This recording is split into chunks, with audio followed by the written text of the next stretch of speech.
So, ayun nga, dahil Sabado, nag-road trip kami ng aking bebe na yan. So, sabi namin, hindi namin alam kung saan kami pupunta. Kaya nag-drive na lang ako ng mag-drive hanggang sa kung saan kami abutin. Ayan, so yun. Drive down sa lahat. Basta may makita ang kalsada, drive lang ng drive. So yun, ang pakaganda naman ng dagat.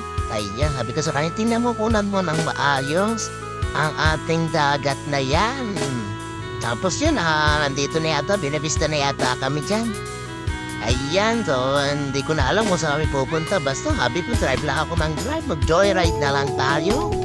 Road trip na lang tayo to the moon, broom, broom. Ayan, sige. Hanggat may kalsada. Tapos medyo nagutom na kami, kaya tumigil muna kami dito para kumain. Ayan, dito lang yan sa Tabag's Place. Tapos yan, kumakain na kami. Ayan, kain-kain na kami.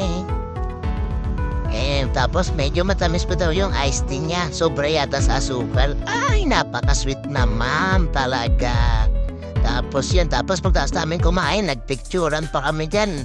Yan no, pa-post-post pa ako dyan. Yala naman. Tapos siya rin, may picture din siya. Tapos, nagdire-diretso na ulit kami. Sabi ko, saan kaya tayo dadaan? Sige, dito lang, basta may kalsada, punta tayo dyan.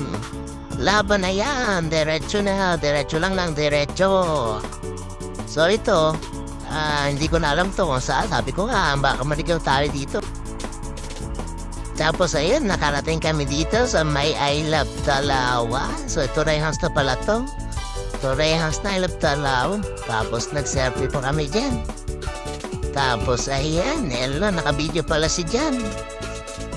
Ayan. O diba, ganyan lang ang amin eh. O diba, pagkatapos nagdire-diretso na naman kami. Kung saan, nandito na, kung saan kami makapunta. Ayan, dire-diretso lang. Hanggang sabi niya, maganda raw dito. Kaya tumigil muna kami. Ayan, tuwang-tuwa siya dyan. Kasi ang sarap ng hangin, napakalamig. Ayan, sabi niya, picturean mo ako. Ayan, nag-ayos sa espasya dyan. Tapos magpapapicture yan, hindi niya alam, naka-video pala. Ayan, tapos yun, umiwas siya sa kabayo dyan. Tapos yun, nagdire-diretso kami paakyat. Ayan. O, diba? Ayan, tuwan-tuwa siya dyan. Ang lamig-lamig daw. Lakas ng hangin. May patakbo-takbo pa siya. Dahil sabi niya, picturean mo ako dito. Ayan. O, diba? Tingnan nyo naman, guys. O, diba? Ayan. Napakaganda naman ang tanawin. Ang sarap mag-relax dito. O, diba? Napakagandang tingnan. Ang lamig and lakas pa ng hangin. Tapos yan, sabi niya, may pa-slow mo pa dyan. Sabi niya, yung medyo slow mo daw na tumatakbo-takbo siya. Ayan, gustong-gusto niya yan. Tuwang-tuwa siya. O, diba? Tapos, nag-picture pa kami. Ayun, ang ganda. Uy, pogi naman yan. Ayan, tapos may pa-jump shot kami dyan. Pero hindi namin nakakuha ng maganda eh. Jump shot fail kami dito. Tapos may pa-selfie pa kami dyan. Ayan, ayan. Oh. Tapos yun, uwi na, baba na. Uwi na kami.